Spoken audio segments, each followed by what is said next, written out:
Hi everyone, it's Cass. Welcome back to my channel, What Cass Read. This is a moment that I have been waiting for a long time, and I'm not totally sure how it's all going to work out. The last video that I filmed, I was able to film that in the daytime with my brand new microphone, which you can see here. I'm kind of testing out this new setup because I have a microphone and I have one light. So, um, but because I am a working parent, I really can't film in the daytime all the time. And this is the first time now that I have a microphone, now that I have some lighting, to see if I can film at night.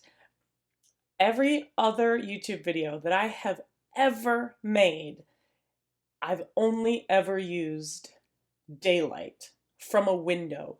I literally, for years, have just sat in front of a window and filmed using the direct sunlight. And it worked out really good for the most part, but that's just not really feasible for me anymore if I want to continue filming videos. And so we've got to grow, we've got to test things out. And I really hope this isn't going to bother some of y'all. Like, this is going to be the first test, and if it works, great. If it doesn't work, I don't know. I might have to like take a photo of like my layout of the room to make sure that everything, if this works out, I can replicate this setup. Anyways, that's not what you're here for. That's not what you're here for. At least I don't think so. But that's why it looks a little bit different, and hopefully it's going to turn into a better viewing experience for everyone. So anyways, I'm here today because we are halfway through the month of April, and I want to bring to you my quarterly stats. I have read so many books in the first 3 months of the year, and I didn't want to wait until the like mid-year freak out book tag. I didn't want to wait until like the mid-year wrap-ups, because my year of reading this year in comparison to last year is 1,000 times like more. It just is. I've done so much more reading. As a matter of fact, I'll even start with my first stats to like let you know where I'm at. Last year, I read 39 books in total. It was, I've mentioned this before, a dismal reading year for me. This first quarter alone, I've read 45 books. And so I felt like it deserves its own video, it deserves its own quarterly stats.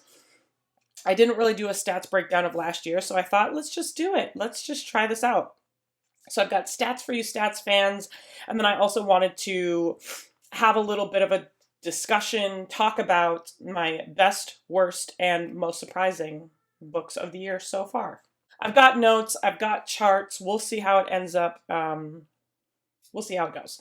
Okay, so like I said, the total number of books that I have read from the months of January all the way through the end of March, 45 books. And that means that of those 45 books, I read 16,731 pages. I DNF'd 6 total books.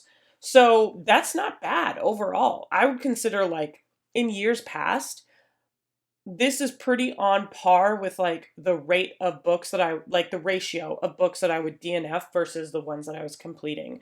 So that feels really, really awesome to me. And yeah, I can't wait to see where this goes from here.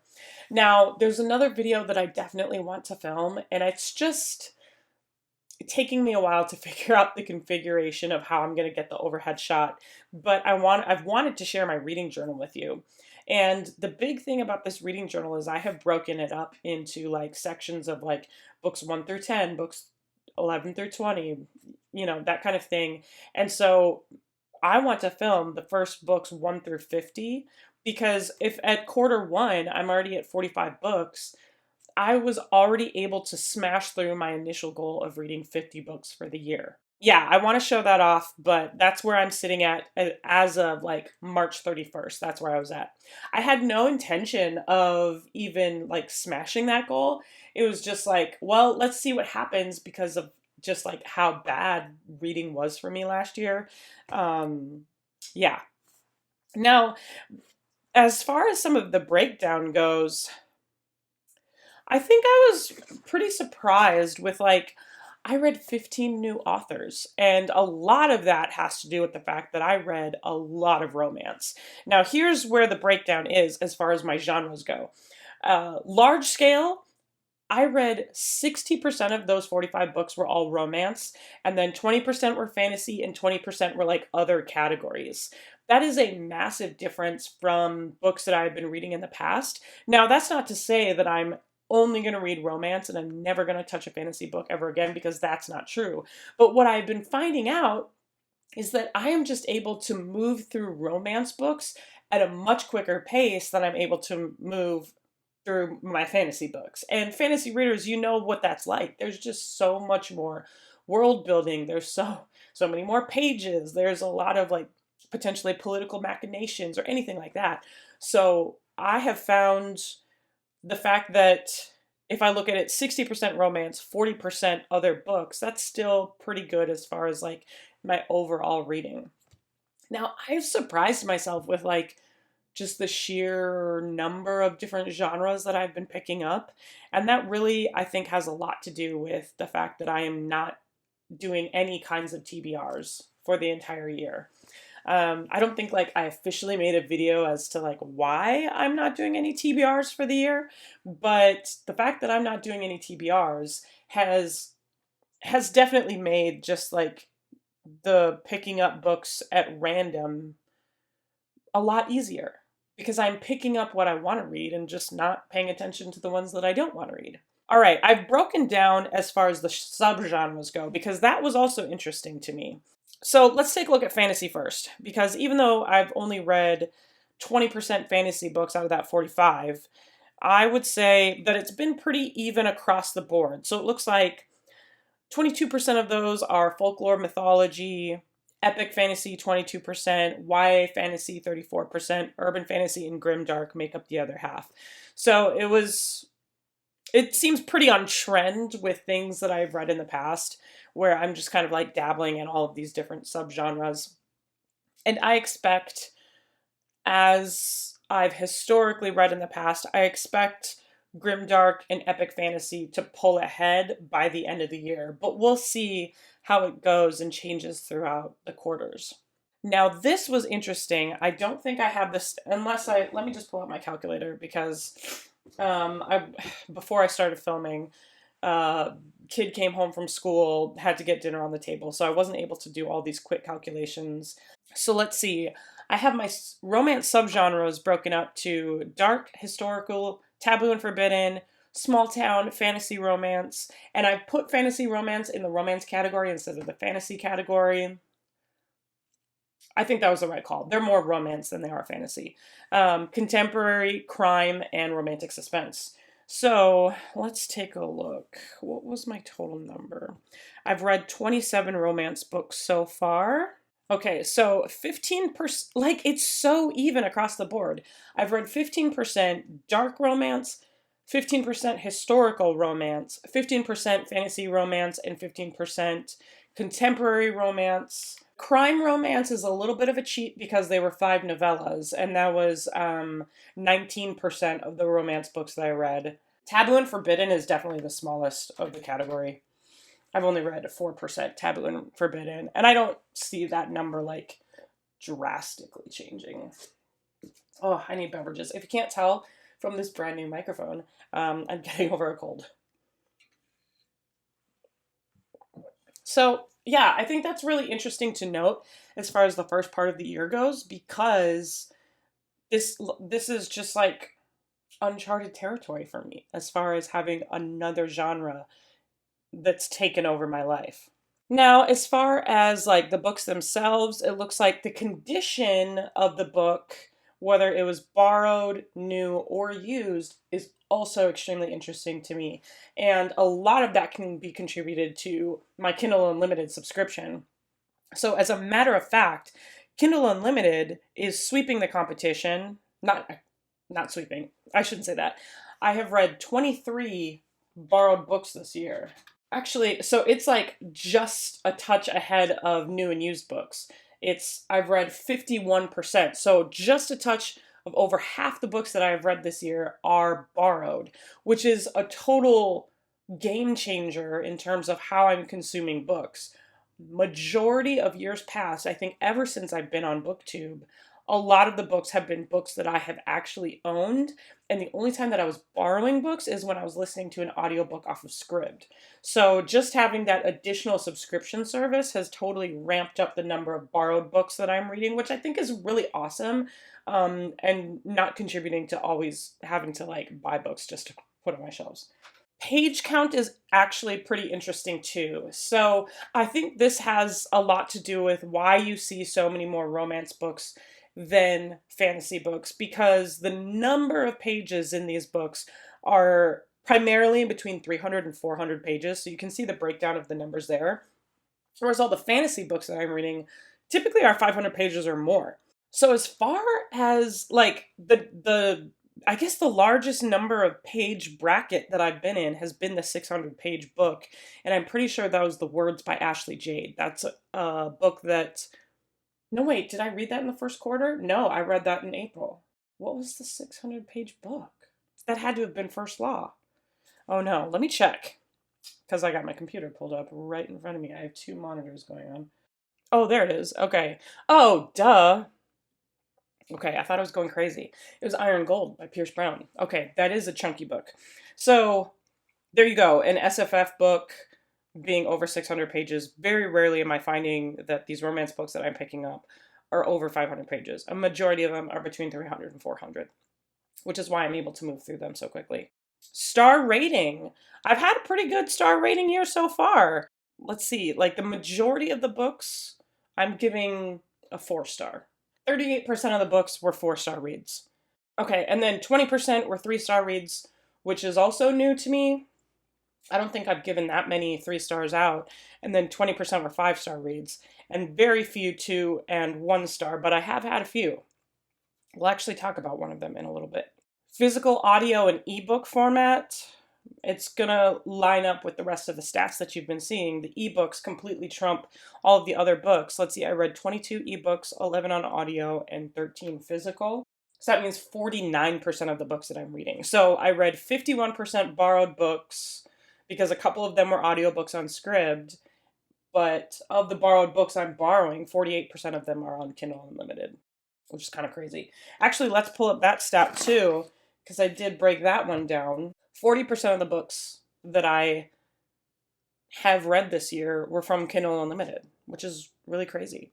So if you liked that Kindle Unlimited TBR video that I had, and you want to see more of the books that I'm reading on Kindle Unlimited, please let me know in the comment section below, because that seems to be like the biggest bulk of where my books are coming from. But you can see the other sources of books that I have. Now, because I've been reading so many romance books, the authors themselves, now we've switched around. Whereas when I was reading primarily fantasy, I could usually get a 50-50% split in terms of male to female authors. But this year, 82% of the authors that I've been reading are female. And then just the number of different countries that I've been able to read from hasn't been that diverse either, because a bunch of these Kindle Unlimited authors that I am borrowing books from, a lot of them are US authors. I've read 6 books from Canadian authors, 6 books from English authors, and 1 Argentinian author, which was the horror book that I DNF'd, so I don't think I'll be returning to her books anytime soon. Watch that video. It was just intense. It was intense. So let's get into some books, shall we? Let's just start it off with the worst book that I have read. Does it count if this was a DNF? Not totally sure. Does it count if I can't tell you anything about it? I'm not sure either. This was one of the fastest DNFs I've ever done. Let me see if I can put this in frame. So, this is Book of Night by Holly Black. I'm having a tough time with Holly Black this year. Normally, Holly Black is an author. I shouldn't say normally, because I've only read one other series of books of hers, which was the Elfhame trilogy, and I loved those books. But for some reason, the other books of hers are not clicking with me, and it's not just Book of Night, because I also didn't like The Stolen Heir, which is still set in Elfhame. It's an Elfhame novel. This is her first foray into adult fantasy. This is the only urban fantasy that I read this year. and it wasn't for me. I think she kind of shot herself in the foot by saying this was an adult book, first of all, because it was definitely like new adult, okay? I said this in my January wrap up that this could be like a very specific thing for me, but I really don't like it when urban fantasy books decide to have like really topical pop culture references in the book because it immediately pulls me out of the story, and now is the moment that I DNF this book. I don't know, what is it about? I mean, it's such a shame because this was actually my adult Fairy Loot book subscription. So it's a special edition. Like, it's not even one that you can like pick up in the bookstore. Like, so I'm definitely going to keep the book because look how beautiful it is. Just plain black. But then when you look on the inside, the end pages are pretty cool too.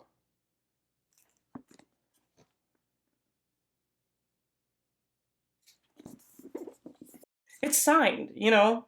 I'm not going to get rid of it, but damn. Okay, what is this about? Charlie Hall has never found a lock she couldn't pick, a book she couldn't steal, or a bad decision she wouldn't make. She spent half her life working for glow-mists, magicians who manipulate shadows to peer into locked rooms, strangle people in their bed, or worse. Glow-mists guard their secrets greedily, creating an underground economy of grimoires. And to rob their fellow magicians, they need Charlie. So I think that's what I was getting at, was we were just setting up the plot to showcase Charlie and her needing to be able to steal something for people. But it was like the setup and the descriptions of Charlie were just everything I hate about the not like other girls trope and how she's way too cool for school. Ugh, and then so anyway, I didn't get along with this book very, very quickly, which is such a bummer. Beautiful book, not getting rid of it because of the special edition, because it's gorgeous. Just such a shame. Ugh, such a bummer. Okay, and then the next book that I want to talk about is also one of the best, but I'm giving it its own special category, and this was the most surprising read of the year for me so far, and that is Dolores Claiborne, written by Stephen King. I just posted my Stephen King ranking video, and this would have been in the top 3. Top 4. Well, I only have 4 5-star reads. This was a 5-star read. This was incredible. I went into this book with such low expectations, and it completely like blew my mind, blew me out of the water. The reason why this book was so interesting and so unique was because I listened to it on audiobook, and I've never encountered a book like this before, where Dolores Claiborne, our main character, she's under suspicion. She's not being charged yet. She's under suspicion for murdering her former employer, this really rich, wealthy woman on this coastal island community off the coast of Maine. She goes into the police station and decides to give her statement. This entire book is her statement from start to finish. It would be as if you were in the police station and you hit record, and that's all you're hearing is the audio playback of someone speaking into the microphone about their statement.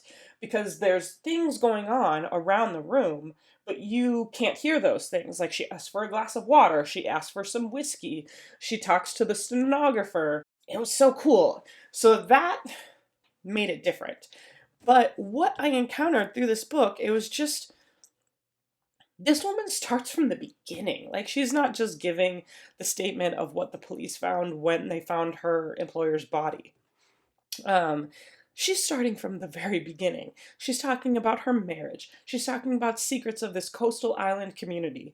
She's talking about her employer and in the years that transpired. And she goes back and forth and back and forth. And so it's not extremely linear in terms of her storytelling. But the way that she weaves the story together, when all the pieces come together at the end, it's so great. And it was just like a testament to women, working women, women in the 60s who were in bad marriages and trying to make ends meet with their children.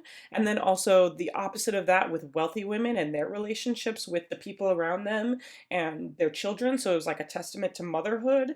And I I had no idea that that's what I was getting into. Okay, and then I have five other books to talk about as far as some of the best ones, the ones that have stuck with me, the ones that are sticking out, the best books that I read in quarter one. The first one, this is The Winter of the Witch, written by Catherine Arden. Talk about a TBR veteran. Talk about a TBR veteran, a book that I have been meaning to finish. And I'm really glad that I was able to finish this trilogy. So, this is the third and final book of the Winter Night trilogy.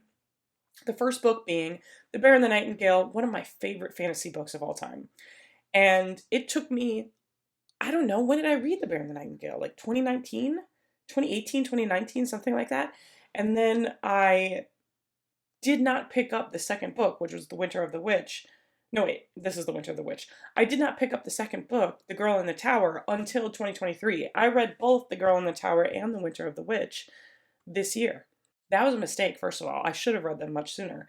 But one of the big things that I talked about when I wrapped these books up was I was afraid that Catherine Arden wouldn't be able to create the magic again, as far as like the magic that I felt so strongly in the first book. How would she be able to continue that in the second and third book? And how would she be able to continue that in a trilogy? And how would she be able to wrap it up? Now, I said when I wrapped this up, this book, for how short it is surprisingly epic. Do not let the shortness of this like deceive you in terms of like what you're getting here. What is this whole world about? So we start The Bear and the Nightingale with this young girl named Vasilisa, and she grows up in the Russian woods with her family. Like there's a community that's a little bit more rural, a little bit more off the beaten path. Deep in the Russian woods in the Russian wilderness. And we start this book when she was born, or we start The Bear and the Nightingale when she was born, and then we go through like we approach young adulthood by the end of The Bear and the Nightingale. But Vasilisa has this strong, strong connection with her Russian upbringing, and a lot of that has to deal with the mythology and the pagan religion that was prominent in Russia at the time. Now, as she's growing up, she is communing with her house spirits. She is communing with spirits of the forest. And then her stepmother comes along. This woman comes along. She goes to marry her father and brings with her her priest. And so this priest has now come to this rural, off the beaten path community. He begins spreading the word of Christianity. And so Christianity is now taking over, and all of the things that Vasilisa has come to know are fading away because everybody is shunning and shoving away their pagan religion in favor of Christianity. When we meet up with Vasilisa in book 2 and book 3, she is now an adult woman and moving her way through the world onto Moscow. And because she would be leaving the woods, I thought that kind of magic would not have any business in Moscow, but that's like the very heart of who Vasilisa is. She actually is on a mission to make that her business in Moscow and bring with her the culture and the spirituality and the religion with her. And it's so epic. It's so great. So this is one of the best books that I have read so far this year. The next one was another longtime TBR veteran. That is The Daughter of Smoke and Bone, written by Laini Taylor. I literally cannot believe that I did not read this book until this year. Hand to the Heavens, this is my first time reading this novel. And that was a mistake, again, for waiting so long, because I've read the Strange the Dreamer duology. And I fell in love with Laini Taylor's writing at that time. I feel like Catherine Arden and Laini Taylor are on a completely separate class of their own. They're writing very, very different stories, and the way that they're writing things are also very, very different than a lot of their fantasy writing peers. This book was no exception. So we follow along with Karu, who is an art student living in Prague. There happens to be these angels that are like systematically moving their way through the world, and they're putting their, like, these angels are putting their mark on various doors throughout the world. And at the start of the story, we don't quite know what that is, but we begin to learn that the angels are actually marking these portals into another universe, into another world. and the angels are trying to destroy the portals and bring about peace. But the people that I was about to say Vasilisa, the people that Karoo grew up with are not angels. She grew up with a family of chimera, and it's been this generational long war of these chimera like creatures versus the angels, and things are not going very well. So this has so much to it. It has battle, it has a sweeping romance, which is so insane how swoony this was. It has found family and just like a little bit of badassery with like a young woman who is kind of going about things her own way. And there's so much to that book. It was crazy. I loved it. 5 out of 5. My quarterly stats video wouldn't be complete without talking about some romance books, because that has been, as we mentioned in the statistics, that has been primarily what I've been reading. So the first one that I want to mention is a historical romance novel. I think this was the first historical romance novel I read this year, and this is The Highlander, written by Kerrigan Byrne. This is book number 3 of the Victorian Rebels series. This was a swoony read. Basically, the Victorian Rebels are this group of men that have been living in society's underbelly to make their way through the world. And with each different book, we have kind of like their relations to one another and how they end up kind of converging in different places. So this one follows Liam Mackenzie, who is said Highlander, and Philomena, and it's a nanny single dad romance, which turns out that's a thing that I am into. So that's like very simplified. But Philomena is a young woman who used to be married, and she is trying to escape this dark past that she has. And we have 2 female characters from the first 2 books who are her friends. And they're like, hey, you know what? So-and-so's cousin up in the Highlands, he is hiring for a brand new governess.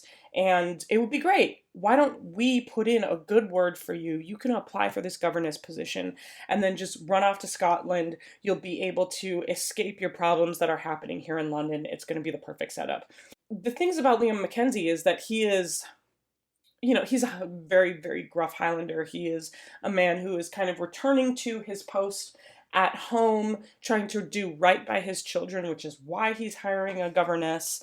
He's trying to do right by them because he spent a majority of their lifetime running off to be a hero in the war. And it turns out, he's just got a lot of baggage from the war, and he had a really fearsome reputation from when he was fighting in the war, and it's all the things. So that one was really great. And then speaking of single dad nanny romances, this is a book that lives literally rent-free in my mind. In my mind, constantly. There's a very specific hot tub scene that I can't stop thinking about. Out of 45 books, a lot of them with steamy scenes, this is still a steamy book that just seems to top them all. So this is a Heartless, written by Elsie Silver. Talk about a brand new auto-buy author for me. I should do a video on that. This is book number 2 of her Chestnut Spring series. Book number 4 is actually coming out. I was able to participate in the Valentine PR, PR spam your social media with the brand new cover reveal for book number 4 for this. Oh, it looks really good too. So anyways, this one follows Cade Easton and then Willa Nash are our 2 main characters. So Cade is the brother from the hero in book number 1, and they own a family ranch in a rural area of Canada. And Willa Nash is the best friend from the heroine in book number 1. Now, Willa Nash, she comes from a pretty well-to-do family. She's not really hard up for money or funds. She's literally just like looking for something to do for the summer. And Cade is a single dad to a school-age young boy. And his son is probably like, I think what they said, like 8 or 9. So pretty young, that he needs someone to look after him. And Cade is the oldest brother, and he's trying to run the family ranch. And the summertime is a really busy time for him. So he needs someone to come and watch his son. So Summer from book number 1, she makes the referral and she says, hey, my best friend Willa, she's literally got nothing going on. She can come be your nanny for the summer. She'll be great. And this was their romance. And oh my gosh, this is one of the like best steamy books that I have ever read. I have to like, I feel like when I start recommending books, I have to start putting in like a steamy spice scale. Like, not as far as like what I thought of the spice, but as far as like the amount of spice and the type of spice that you're going to get, because that is like a 5 out of 5. You're going to get one of the spiciest books that you've literally ever read in your life. All right, and then the last book that I want to talk about. Um, I literally got goosebumps when I talked about this book in my wrap up. This is Long Shot, written by Kennedy Ryan. This book is literally something else. So this is book number 1 of her Hoops trilogy. So we follow 2 characters, Iris and August. Now they have like an insanely cute meet cute in a bar. August is a really big hotshot college basketball player, and he's just about to get drafted into the NBA. That's the correct term. So he's playing, like, it's the weekend of a really big like college basketball championship, and he just got done playing a game. He's supposed to go back to his hotel room for curfew, but he ends up going to the bar just for like a really slow night. Like, he's really not into partying or anything. And he ends up finding this girl sitting alone by the bar, and she's watching like the highlights of the game that he literally just played. So he goes up and talks to her, and they're having a great connection. They're talking about sports, talking about basketball. She's got a lot of opinions about the game. He's thinking to himself, like, wow, I think we really have like a great connection here. I'm gonna get her number. I'm gonna try and ask her out. And that's when she drops the bomb that she actually knows who he is, because she's dating his like biggest basketball rival. I'm gonna put this book down. Yeah, she ends up saying like, I'm actually dating so and so, and this guy is August's biggest basketball rival from like when they were growing up in like the youth camp scene, and to be able to make their way to the top of their game, like they went to a lot of like those private youth basketball camps, like clinics all around the country and that kind of thing, and this guy has been there every step of the way, and they're always going toe to toe. That's the setup, but what you get in this book is so much more. This one has a lot of triggers.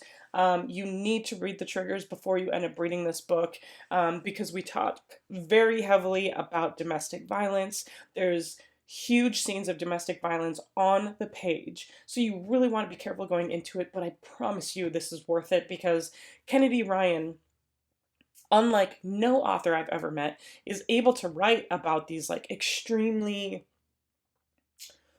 traumatic scenarios with extreme grace, extreme accuracy, and she's showcasing like this message of hope, this message of triumph, this message of personal triumph, and not relying on those around you. And it's so good, so good. I had goosebumps talking about it the very first time that I brought this up. All right, so what do we think? What do we think about this nighttime filming situation? Let me know. You should all just let me know in the comment section below. Please, I beg of you. If you've made it this far, put a light bulb emoji in the comment section below so I know that you've made it. I have to take a sip of water. I've been talking too long, still getting over that cold. I had to take so many coughing breaks. But yeah, this was fun. This was really interesting, taking a look at how my reading has changed this year over any other year. And it's been really great for my mental health to be able to branch out. It's been really interesting seeing how, I guess, the ratio of the romance books, the fantasy books that I'm able to finish, because they're so much shorter. They're easily more accessible for me if I'm doing it on an ebook in the middle of the night. You know what I mean? So all of those kinds of stats were really interesting for me to figure out. Let me know, what did you think about this? Is this interesting to you? Do you want to see me continue doing this throughout the year? You know, each quarter, let's do a little wrap up and see how my reading year progresses. And like I said, if you have made it this far and you have been able to stick with this new nighttime ambience that I've got going on, please leave a lightning bulb emoji in the comment section below. Follow me on my social media. I'm on Twitter and Instagram. It's at whatcassread, the same as this channel, so it should be super easy for you to find. And then, of course, you know how these videos end. I'll talk to you later. Bye.